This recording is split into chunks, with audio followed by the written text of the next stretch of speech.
¿conoces a la primera mujer? Una sombra entre lo sagrado y lo profano. Un nombre susurrado en las noches cálidas de Mesopotamia, temido por reyes y sacerdotes, Lilith. Ella no nació para servir, ni para inclinarse. Era el viento que soplaba desde el desierto, el deseo y el miedo, la esencia del caos. Pero ¿quién era, en realidad, la Lilith de los antiguos? ¿Una diosa olvidada? ¿Un espíritu de la noche? ¿O el primer símbolo de la rebeldía humana? Hoy nos sumergiremos en los orígenes de una de las figuras más misteriosas de la historia, Lilith, la sombra de la noche. No era ni diosa ni mortal, sino una presencia que reflejaba los miedos más profundos de la humanidad. Un espíritu nocturno asociado con la seducción y el desorden, Lilith surgió en las primeras civilizaciones como un reflejo del caos que escapaba al control humano. Desde los tiempos del bronce, los pueblos mesopotámicos la veían como una entidad que desafiaba el orden establecido, encarnando fuerzas naturales indomables e impredecibles. ¿Pero quién era realmente la Lilith de Mesopotamia? Un espíritu que se infiltraba en sueños y pesadillas, una advertencia sobre los peligros ocultos en las sombras de la existencia. En los mitos sumerios y acadios, Lilith aparece vinculada a los misterios nocturnos, a aquello que la humanidad no podía dominar. Su primera mención ocurre en textos sumerios asociados al árbol Ulupu, un símbolo de estabilidad cósmica plantado por la diosa Inanna a orillas del río Éufrates. Este árbol representaba el intento de domesticar el mundo, de imponer orden en un universo lleno de lo desconocido. Cuando el árbol fue amenazado por fuerzas caóticas, Lilith surgió como una de las entidades que se refugiaban en sus ramas y tronco. Descrita como un espíritu indomable que se negaba a abandonar su morada, su presencia ejemplifica la conexión con la pérdida de control y el temor a lo desconocido, rasgos que permanecerían centrales en su leyenda durante siglos. En los textos acadios, Lilith se asocia con las Lilitu, espíritus femeninos demoníacos que vagaban por la noche, seduciendo a hombres y amenazando a mujeres y niños. Eran la personificación de los peligros que surgían tras el anochecer, reflejando la vulnerabilidad humana ante las fuerzas naturales. Lilith, con su vínculo con la noche y el desorden, aparece también conectada al viento, elemento salvaje e imprevisible. El viento mesopotámico simbolizaba tanto la vida como la destrucción, reflejando la naturaleza ambigua de Lilith. Visualizada como una fuerza que recorría desiertos y llanuras, se deslizaba entre los vientos al anochecer, trayendo presagios y temores. Esta relación con el aire reforzaba su imagen de transgresora, capaz de superar límites y desafiar fronteras. El viento que soplaba desde lo desconocido evocaba libertad y peligro, atributos intrínsecos a la esencia de Lilith. Dentro del panteón mesopotámico, Lilith ocupaba una posición marginal. A diferencia de dioses centrales como Enlil o Marduk, que gobernaban el orden cósmico y la sociedad humana, Lilith representaba los elementos disruptivos, las fuerzas que escapaban al dominio de los poderosos. Esa posición simbolizaba la complejidad de la visión mesopotámica del mundo, donde incluso el caos tenía su lugar en la estructura universal. Su participación en la leyenda del árbol Ulupu revela su papel como habitante de las regiones más oscuras e inexploradas del cosmos. El árbol, plantado por Inanna, simbolizaba la estabilidad en medio del caos. Sin embargo, a medida que crecía, se convirtió en refugio para seres indomables, una serpiente en las raíces, el ave anso en las ramas más altas y Lilith cerca del tronco. Este espíritu rebelde se negaba a abandonar su lugar, desafiando la autoridad de la diosa. La posición de Lilith en el tronco simbolizaba el conflicto entre orden y desorden, la tensión constante entre el control divino y el impulso caótico que nunca desaparece.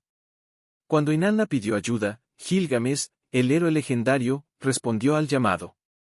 Al entrar en el jardín sagrado, su objetivo era expulsar a las criaturas que amenazaban la armonía. La serpiente y Ansu fueron derrotados rápidamente. Pero al acercarse a Lilith, el guerrero sintió su fuerza flaquear ante el magnetismo de la entidad.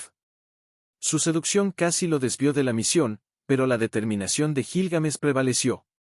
Lilith fue expulsada, aunque dejó tras de sí el eco de su presencia indomable. Esa narrativa encapsula la esencia de Lilith, un espíritu que no se somete fácilmente, que habita las fronteras de lo conocido y resiste cualquier intento de dominación. Lilith también era conocida como residente de los desiertos, entornos áridos y hostiles que simbolizaban el aislamiento y el peligro. El desierto era su refugio ideal, reforzando su imagen de fuerza indomable, ajena al orden humano. como entidad nocturna, Lilith encarnaba los miedos más profundos de los mesopotámicos, que asociaban la oscuridad con el peligro y la vulnerabilidad. Acechaba los sueños y aterrorizaba a quienes se aventuraban fuera de la seguridad de sus hogares después del anochecer. Los peligros de la noche, ataques de depredadores, enfermedades repentinas, infortunios, se personificaban en Lilith, transformándola en la manifestación de las amenazas invisibles. Su reputación se intensificó por el riesgo que representaba para la maternidad. Lilith, vinculada al viento y la noche, era temida por su propensión a atacar a madres y recién nacidos.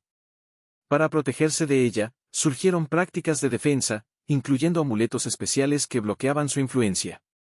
Estos talismanes solían mostrar imágenes de dioses capaces de someter a los espíritus malignos, colocándose en habitaciones infantiles o sobre las puertas para proteger a los más vulnerables del hogar.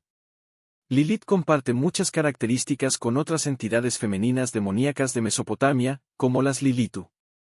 Estos espíritus nocturnos eran atractivos, peligrosos y estaban asociados con el viento y la seducción. Tanto Lilith como las Lilitu simbolizaban fuerzas naturales caóticas e incontrolables.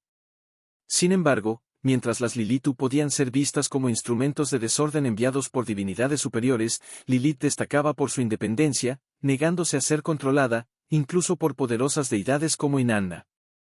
A diferencia de los dioses benevolentes, Lilith no era adorada. Era reconocida como una fuerza inevitable, un recordatorio de que el orden siempre coexiste con el caos. Mientras los grandes dioses se asociaban con la creación, la justicia y la civilización, Lilith y sus semejantes habitaban territorios grises, desiertos, noches, vientos imprevisibles. Su función era clara, recordar a la humanidad la fragilidad del orden y la presencia constante del descontrol. El legado de Lilith trascendió Mesopotamia, influyendo en culturas y tradiciones durante siglos. En la tradición judía, fue reinterpretada como la primera esposa de Adán, una figura que rechazó la autoridad masculina y, por ello, fue demonizada. Esta transformación amplió su simbolismo, conectándola con la independencia femenina y la transgresión de normas sociales. En la Edad Media, reapareció en textos cabalísticos como una amenaza para las embarazadas y los recién nacidos, manteniendo viva la esencia de sus antiguos poderes, aunque adaptados a nuevas visiones religiosas. Lilith también resuena en las tradiciones populares europeas, asociada con brujas y espíritus femeninos malignos. Así, se transformó en un arquetipo poderoso que simboliza tanto el temor como la fascinación por lo femenino indomable. En los tiempos modernos, ha sido resignificada como símbolo de libertad y resistencia, especialmente en movimientos feministas y en la cultura popular. La narrativa de Lilith, que comenzó en las arenas de Mesopotamia, se ha vuelto atemporal. Su historia continúa inspirando debates, arte y mitos, permaneciendo viva en la imaginación colectiva. Lilith sigue siendo un recordatorio de que lo desconocido no debe subestimarse, y de que la seducción, el caos y la libertad poseen su propio poder, resistiendo cualquier intento de control.